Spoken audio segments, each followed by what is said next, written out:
9월 24일 정근우의 야구시다. 정근우 이영입니다. 네.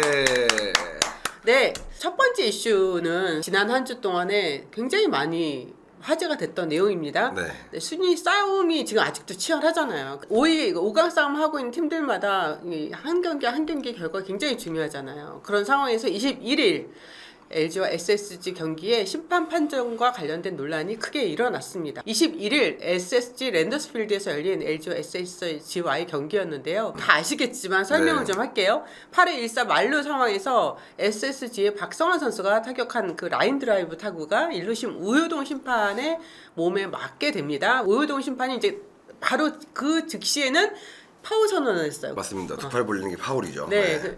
이 볼 데드 상황과 인플레이 상황에 대한 명확한 판정을 내리지는 않았어요. 그러면서 심판이 재량에 의한 비디오 판독은 시행하지 않았는데요. 우효동 심판이 주심에게 다가갑니다. 예, 그러면서 판정 합의에 들어가는데 주심은 합의 결과 페어를 선언을 했죠. 최초의 박성환 선수의 타구가 파울이라고 생각했던 LG 벤치는 내야 타구의 파울, 페어 여부에 대한 비디오 판독 신청을 하게 됐고요. KBO 비디오 판독 규정에는 3분 내에 이게 판독 규정이 끝나야 되는데 심판진이 이제 3분이 넘었었어요. 해당 경기의 주심은 주자 재배치에 대한 문제이기 때문에 비디오 판독 시간과는 관계가 없다라고 또 마이크를 들고 설명을 했었죠. 네. 예, 상황은 인플레이 상황으로 규정이 됐습니다. 논란은 여기에서 시작이 됐죠. 네, 심판진은 1루 주자 한유섬 선수가 2루 진루 의사가 없다고 보고 아웃으로 판정을 했어요. 뭐 저라도 뛰쳐나갔을 것 같거든요. 아, 그럼요. 네, 당연하죠. 김원영 감독이 이제 나가면서 항의가 됐는데 일단 여기까지만 저희가 설명을 하고 정근우 프로의 이야기를 좀 들어보겠습니다. 아, 저도 몇 번을 돌려봤는데 비디오 판독 요청이 LG 측에서 파울이냐 페어냐라고 네, 했잖아요. 근데 네. 김민수 선수의 글러브를 맞았나 안 맞았냐? 안 맞았냐? 스치고 안 스치고의 문제가 아니라 이거는 심판의 볼 데드의 문제잖아요. 지금 결국에는. 근데 심판이 맞은 부분이 라인 바깥쪽이에요. 벌써 앞에서 페어라고 판단했기 때문에 저는 그 상황은 역전이 아니면 2타점 2루타나 될 수 있는 2, 3루가 되는 상황이었죠. 상황인데 네. 1루 주자를 아웃으로 한유섬 선수를 아웃으로 판단한 거 저는 좀 의아해합니다. 네. 왜냐하면 한유섬 선수도 너무 억울할 수밖에 없는 게 1루심 우효동 심판이 파울을 선언을 했었잖아요. 그렇죠. 네. 그런 상황에서 만약에 정근우 선수가 거기 있었다면 뛸 수 있나요? 심판이 파울 콜을 했기 때문에 당연히 올스톱인 거죠. 네, 뛸 수 없는 거죠. 당연하죠. 그런데 네. 그걸 주루 플레이 안 했다고 아웃을 선언한다? 그런 심판이 있을 필요가 없는 거죠. 그러니까요. 네네. 그러니까 김원영 감독 입장에서는 당연히 이거는 말도 안 되는 판정이 나왔으니까 굉장히 길게 항의를 하고 퇴장을 당했죠. 근데 이 부분도 저는 비디오 판독을 통해서 안에서도 봐야죠. 판단을 했기 때문에 네네. 근데 왜 이런 결과를 냈는지에 대해서는 저는 좀 의아해합니다. 네. 사실 이렇게 해서 또 항상 있어 왔던 심판 판정의 어떤 오심 논란으로 갈 수 있었던 게 그날 밤에 SSG의 정용진 구단주가 개인 SNS에다가 올리죠.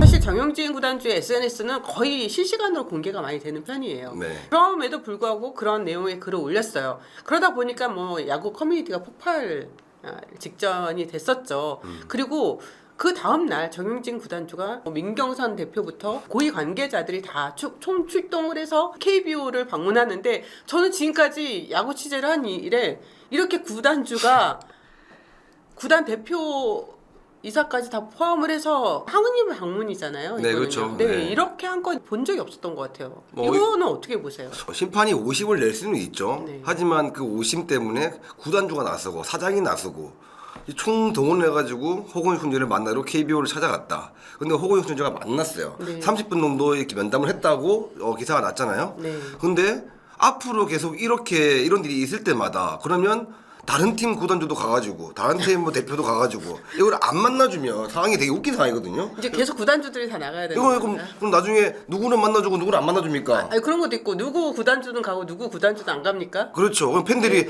우리 구단주는 뭐 합니까 안 가고? 네, 그렇죠. 이렇게 나갈 수도 있는 거죠. 네, 그래서 SSG 팬들 일부 팬들은 뭐 정용진 구단주 역시 또 칭찬하시는 분들도 있고 또 한켠에서는 불편한 시선도 있습니다. 화가 날 수는 있죠, 당연히. 그리고 그렇죠. SNS에 올리는 것까지는 충분히 이해했습니다. 정용진 구단주가 그런 얘기를 했어요. 선수들이 정말 피땀 흘려서 그라운드에서 피땀 흘리는 어떤 희생이나 이런 노력들이 심판의 오심에 의해서 묻힌다는 게 너무 안타깝다라고 이야기를 했어요. 그 마음도 충분히 이해합니다.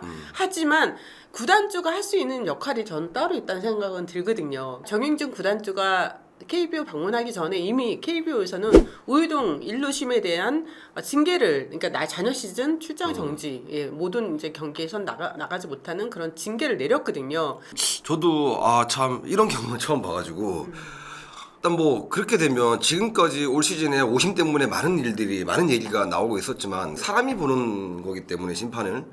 근데 이게 오심도 야구의 일부분이라고 하지만 뭐 선수들이 정말 피땀 흘려서 노력하는 거 저도 압니다. 정용진 구단주의 마음도 이해는 하지만 근데 이거 심판위원회도 왜 우효동 심판이 징계를 이렇게 받아야 되는지도 저도 좀 이해가 안 갑니다. 볼 데드를 오적용해서 인플레이를 선언해야 했으나 볼 데드를 선언하면서 경기 진행 혼란을 초래한 바 있다라는 게 이제 KBO의 공식 입장인 거죠. 아니 그렇죠. 무슨 말인지 알지만 근데 그거 엄청 세게 맞았거든요. 네. 얼마나 아프겠어요. 그럴 막 이렇게 했지만 맞고 나서 그 정신이 있겠습니까? 없죠. 그러면 이제 주변의 심판들이 그런 걸 빨리 판단했어야 되는데 근데 이런 부분들은 조금 아쉽네요. 네. 이제 뭐 LG 영역 감독도 오히려 상대 팀이 굉장히 억울할 수 있는 상황이었다. 그 다음날 그런 이야기를 했었고 또 김원영 감독도 안타까움을 많이 토로를 했는데 저는 사실 이 오심의 논란보다도 가장 컸던 세게 왔던 게 정용진 구단주의 KBO 방문이었습니다. 좋게 표현하면 그만큼 관심이 많다는 거고 어떻게 보면 순위 싸움 5강 경쟁을 지금 하고 있는 SSG 선수단한테 힘을 실어주고자 하는 그런 부분도 있을 거고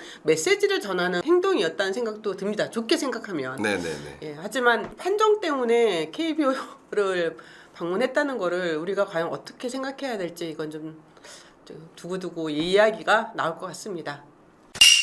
2022 항저우 아시안게임 야구대표팀이 23일 고척 스카이돔에서 훈련을 시작했습니다. 26일 오후 6시 상무를 상대로 한 차례 연습 경기를 치른 뒤에 28일 오후 중국 항저우로 떠나는데요. 한국 대표팀은 대만, 홍콩 예선 라운드 통과국과 함께 B조에 편성이 됐고 10월 1일 홍콩전 조별 예선 첫 경기를 치릅니다. 이번 소집을 앞두고 KBO와 대한야구소프트볼협회는 부상 선수에 대한 교체 발표가 있었죠. 21일과 22일 두 차례에 걸쳐 발표된 이번 교체 선수는 최종적으로 구창모, 이의리, 이정우 선수가 빠지고 김명규, 김성윤, 윤동희 선수가 최종 합류했습니다. 저는 다른 것보다도 구창모 선수와 이정우 선수는 우리가 이해가 그렇죠. 되잖아요. 네. 그리고 대체 선수들도 이해가 됐습니다. 김영규 선수와 김성윤 선수는 충분히 이해할 수 있는 대체 선수였었는데 저는 22일 날 전력강화위원회에서 갑자기 기아의 이의리 선수를 네. 빼고 롯데 윤동희 선수가 문제 있는 건 전혀 아닙니다. 네. 윤동희 선수를 대체 선수 발표를 했어요. 많이 놀랐습니다. 여러 가지로요. 저도 많이 놀랐습니다. 네. 네. 물론 KBO의 입장 이의리 선수가 물집 부상에서 아직 회복이 좀 안 됐고 또 유주일 감독이 이후에 매체들과 인터뷰에서 7이닝, 8이닝을 던질 수 있는 그런 몸 상태가 아닌 것 같았다라고 이야기를 했거든요. 네, 정프로의 의견도 좀 궁금합니다. 국가대표 소집 전날 교체 명단이 발표되는 거에 대해서는 조금 아쉬운 부분이 있습니다. 왜냐하면 전날까지 이제 내일 합류해야지라고 생각을 하고 있다가 바로 마음의 이제 준비를 하고 있는데. 갑자기 교체가 됐어요. 근데 이런 부분은 선수 입장에서는 굉장히 큰 아픔이 다가올 수 있는 부분이기 때문에 제가 볼 때는 이 물집에 대한 이유도 있겠지만 이의리 선수가 요즘에 뭐 뒤 자체가 좋지 않았기 때문에 뭔가 변화가 있지 않았나 싶은 생각도 듭니다. 네. 네. 그리고 또 공교롭게 21일 날 하나전에 이의리 선수가 등판을 했죠. 네. 그 자리에 유중일 감독과 조기현 전력강화위원장이 참석을 해서 경기를 지켜보는 게 중계한 화면을 통해서 우리가 볼 수가 있었는데 이의리 선수가 1.1이닝 2피안타 2볼넷 5실점 4자책으로 조기 강판이 됐어요. 또 뭐 유지일 감독 고개를 푹 숙이고 뭐 이런 장면도 우리가 볼 수 있었는데 제가 그 다음 날이죠. 22일 오전에 조기현 전력강화위원장과 전화 통화를 했습니다. 왜냐하면 그 전날 밤에 난리가 났거든요. 네. 커뮤니티가 이의리 선수가 교체가 되고 김도영 선수가 합류한다. 뭐 이런 썰부터 여러 가지 이야기가 많이 나왔어요. 궁금해서 조기현 위원장과 통화를 했는데 그때는 이의리 선수 발표 전이었습니다. 교체 네. 발표 전이었거든요.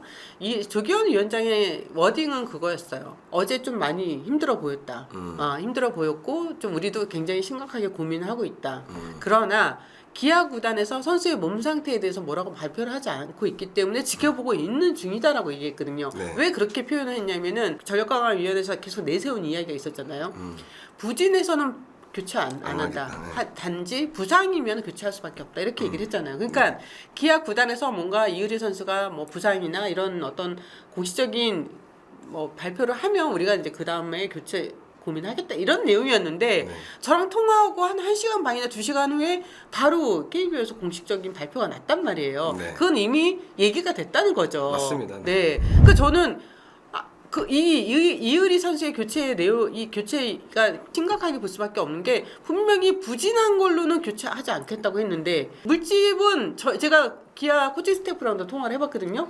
괜찮대요. 네. 괜찮고 지금 현재 김종국 감독도 몸 상태 이상 없다고 얘기를 했고 27일 NC전에 지금 선발 등판 예고가 돼 있거든요. 네. 물론 이 경기에서 이규리 선수가 잘해야 되는 부분도 있겠지만 과연 이규리 선수가 이 물집으로 인해서 이렇게까지 교체가 돼야 됐나 하는 생각이 좀 전 들었습니다. 아니 이효리 선수가 하나대에 나와서 1.1이닝 동안 2피안타, 2볼넷, 뭐 5실점, 뭐 네. 4자책을 하긴 했지만 이 부분에서 모든 게 이제 결정이 난 것 같아요. 네, 그래서 이게 어떻게 보면 이제 명분을 찾아야 되기 때문에 뭐 물집이든 이런 이제 얘기를 했겠죠.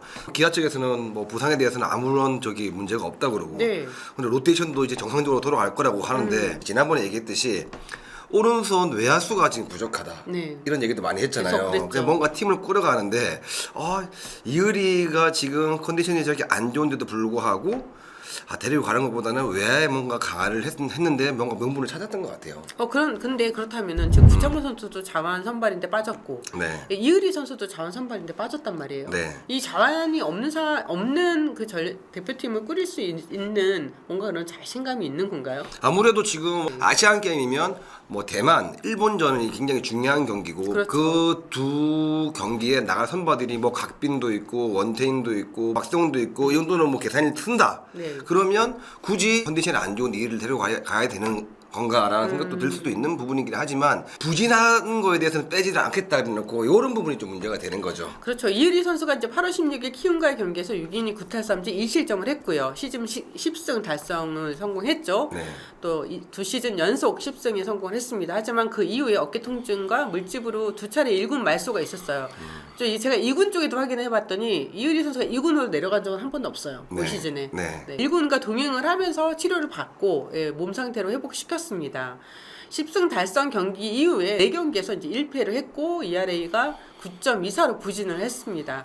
물론 대표팀에서 분명히 고민할 수밖에 없는 성적이긴 했었어요. 하지만 부상이 아닌 부진한 선수라고 해서 교체가 이렇게 됐고 마치 하나전에 정프로 말한 것처럼 명분을 만들기 위해서 그 자리에 다 오신 게 아닌가 하는 생각이 들 정도로 이렇게 대표팀 선수를 교체했다는 거는 저도 좀 많이 안타깝다는 생각이 듭니다. 지금 아시안 게임 국가대표 선수 명단 관련된 이제 기타 이슈를 보면은요, 자완 투수가 이제 실종됐죠. 그리고 중심 타선 플러스 순수 우타자의 부재는 분명히 있습니다. 윤두기 선수가 합류하면서 야수 가운데 우타자가 이제 4명. 이 이제 상대 자투수의 약점을 보였을 때 해법이 과연 뭐가 있을까요? 일단 뭐 연습 경기를 통해서도 그다음에 현장 가서의 뭐 분위기를 보면서도 컨디션이 제일 좋은 선수를 집어넣겠죠. 하지만 이게 지금 윤동희 선수가 합류했다 중요한 게 아니라 대만전에서에 대한 승부가 굉장히 궁금하긴 한데 네. 어떤 선발 투수와 어떤 라인업을 들고 나올지가 굉장히 궁금하긴 합니다. 네. 지금 뭐냐면 포수도 지금 경험이 없는 포수죠. 과연 정말 좋은 성적을 내서 금메달을 따면 좋겠지만 이거는 좀 두고두고 얘기가 좀 많이 나올 이번에 대표팀 명단에 소집을 한 게 아닌가 싶은 생각도 많이 듭니다. 네, 지금 명단에 있는 선수 중에서 정우영 선수도 좀 많이 부진합니다. 그쵸? 네. 1군 복귀를 했는데 8월 23일 이후에 7경기에서 1승 2패, 지금 평균 자책점이 6.75입니다. 최원준 선수 2023 시즌 67경기에 출전을 했고요. 타율이 2할 오픈 5리. 홈런 1개 23타점, OPS 0.672고요. 강백호 선수 9월 5일날 1군 복귀했고 14일부터 선발 출전해서 6경기 타율은 굉장히 좀 좋은 상황이고요. 네. 김지찬 선수도 이제 허리 부상에서 복귀한 이후에 23경기에서 타율은 좋은 편입니다. 저는 솔직히 말해서 지금 다른 선수보다도 정우영 선수와 최원준 선수가 이제 부진한 게 좀 많이 뼈아프다는 생각도 드는데 어떠세요? 그러니까 이게 정우영 선수야 뭐 올 시즌 조금 힘든 부분이 분명히 있기는 하죠. 하지만 기존에 보았던 모습들이 많기 때문에 정우영 선수를 빼기에는 좀 리스크가 좀 있는 것 같고 최원준 선수는 뭐 지금 뭐 군대를 갔다 와서 네. 전역을 하고 나서의 최원준 선수의 기량이 가기 전에는 잘하고 갔죠. 하지만 정말 이 선수에 대해서 뭐 저평가를 하는 게 아니라 확실한 믿음이 도저히 없었잖아요. 그래서 저는 이 선발 자체가 문체부에서 명단을 야구팀의 명단을 빨리 넘기라고 한 거는 있지만 앞으로 좀 향후에 이런 부분들도 명단을 빨리 뭔가 추리다 보니까 이런 얘기들이 좀 많이 나오는 것 같아요. 왜냐하면 와일드카드는 3장밖에 없죠. 네. 그러기에는 아직까지 이 KBO에서 뭔가 보여줬던 경험치가 굉장히 부족한데 이런 선수들을 너무 빨리 명단을 발표한 게 아닌가 싶은 생각도 듭니다. 네, 정프로는 이제 뭐 선발하신 구창모와 또 이유리 선수가 자완이 제외된 상황에서 투수 대체가 아닌 사실 우리가 예상은 했지만 네, 야수로 대체한 부분은 어쩔 수 없었다고 생각하십니까? 네. 그러면 윤동희 선수가 대표팀에 뽑힌 부분에 대해서는 어떻게 생각하세요? 우타자 지금 외야 중에 컨디션이 좋은 선수를 뽑아라 그러면 윤동희 선수가 뭐 어떻게 보면 제일 들어갈 확률이 높았다 보기 때문에 나쁘진 않다고 봅니다. 네, 이제 이러면서 윤동희 선수가 합류하면서 이제 롯데자이언츠에 군 미필 선수가 3명이나 됐어요. 네. 원래는 병역 미필 선수는 2명으로 제한한다는 이제 어떤 구단 간의 암묵적인 룰이 깨지면서 팬들 사이에서는 이 형평성 문제가 또 불거지기도 했습니다. 아시안 게임에서 대표팀이 이기길 바라는 거고 금메달 따왔으면 너무나 좋겠죠. 그러는데 이제 이게 과정에서 문제가 자꾸 이렇게 생기면 대표팀을 더 응원을 해야 되는데 약간 뒤에서 이렇게 보는 게 아닐까 하는 생각도 들어요. 정프로는 좀 개인적으로 안타까운 게 있다면 어떤 게 될까요? 룰을 지키려고 만들어 놓는 거잖아요. 근데 이게 정말 한 명이 이 미필자가 더 생기는 지금 롯데구단은 3명이니까 이런 부분이 타 팀에서 볼 때는 지금 미필자 선수들이 많은데도 불구하고 그렇죠. 특히 이제 기아 같은 경우에는 그렇죠. 네, 유리아 선수 빼주고 김동희 간다 그러면 기아 맞아요. 뭐 팬들은 되게 이해를 하겠죠. 왜냐하면 김동희 선수가 이번에 좋은 성적을 내서 병역 혜택을 받는다 치면 뭐 구단에서는 당연히 뭐 좋은 거죠. 하지만 이게 룰을 깨버리고 이제 그렇게 해버리는 부분들이 좀 아쉬운 부분이 있습니다. 네. 네. 근데 그러면 대표팀에서 윤동희 선수도 후보 리스트에는 있었을 거라고요. 네. 그런데 김도영이 아닌 윤동희 선수 뽑았다는 건 외야수라는 그 포지션 때문이라고 생각하시나요? 아무래도 외야들은 지금 어느 정도의 이 차 있다 그러면 그렇죠. 네. 근데 외야가 지금 우타자 외야가 없기 때문에 그 부분을 좀 더 보강하려고 했던 것 같습니다. 예. 네. 이효리 선수가 뭐 아쉬움은 크겠지만 정규 시즌까지 또 가을 야구를 바라보고 있는 기아 타이거즈이기 때문에 남아서 또 도움이 되는 부분도 있을 겁니다. 맞습니다. 그렇죠. 네. 네. 그리고 이제 대표팀은 어차피 좀 어수선하긴 했지만 훈련을 시작하고 이제 곧 항저우로 떠나기 때문에 좀 깔끔한 마음으로 또 출국을 했으면 하는 마음입니다. 우리가 응원하는 건 다 똑같잖아요. 맞습니다. 네. 네. 안녕하십니까. 이번에 2차 2라운드 전체 13순위에 지명받게 된 성원대학교 투수 정현수입니다.